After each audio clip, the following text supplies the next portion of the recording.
July August ছাত্র জনতার অভ্যুত্থানে একত্রতা জানিয়ে সংযুক্ত আরব আমিরাতে বিক্ষোভ করায় আটক হন বহু প্রবাসী বাংলাদেশি। তাদের মধ্যে ১১৪ জন সাধারণ ক্ষমা পেয়ে দেশে ফিরলেও আটক ছিলেন আরও অনেকে। এবার আবুধাবির কারাগারে আটক ৭৫ প্রবাসী বাংলাদেশি পেয়েছেন সাধারণ ক্ষমা।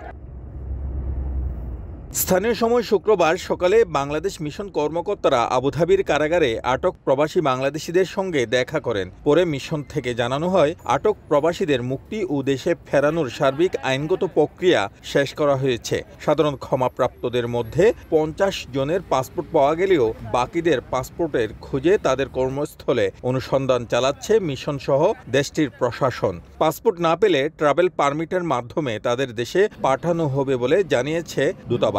আগামী বুধবার থেকে ক্ষমা পাওয়া প্রবাসীদের দেশে ফিরে যাওয়ার প্রক্রিয়া শুরু হবে বলে জানিয়েছে বাংলাদেশ মিশন। ৭৫ জনের ভিতরে 50% পাসপোর্ট আছে, শনাক্ত করা গেছে। আর বাকি কিছু যাদের পাসপোর্ট এখানে পুলিশের কাছে নাই, তাদের পাসপোর্টের জন্য তাদের আরবাব বা আত্মীয় স্বজন এখানে যাদের কাছে পাসপোর্ট পাওয়া যেতে পারে, সম্ভাব্য জায়গাগুলোয় পুলিশ ফোন দিয়েছে, আমরাও ফোন দিচ্ছি যে পাসপোর্ট গুলা যাতে জেলে পৌঁছে দেয়।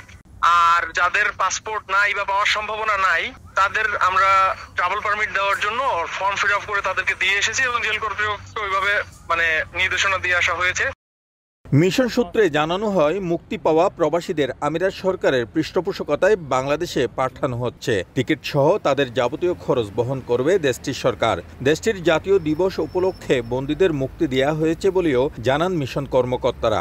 এই দেশের নিয়ম কানুনকে আমরা ফলো করি না, যার কারণে আমাদেরকে এই দেশের আইনের মুখোমুখি হতে হচ্ছে।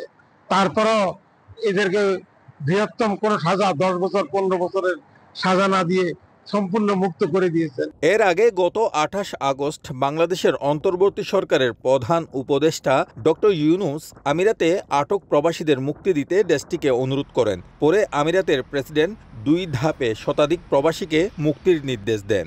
আটক বাকি প্রবাসীদের মুক্তির বিষয়ে চেষ্টা অব্যাহত রাখে বাংলাদেশ দূতাবাস।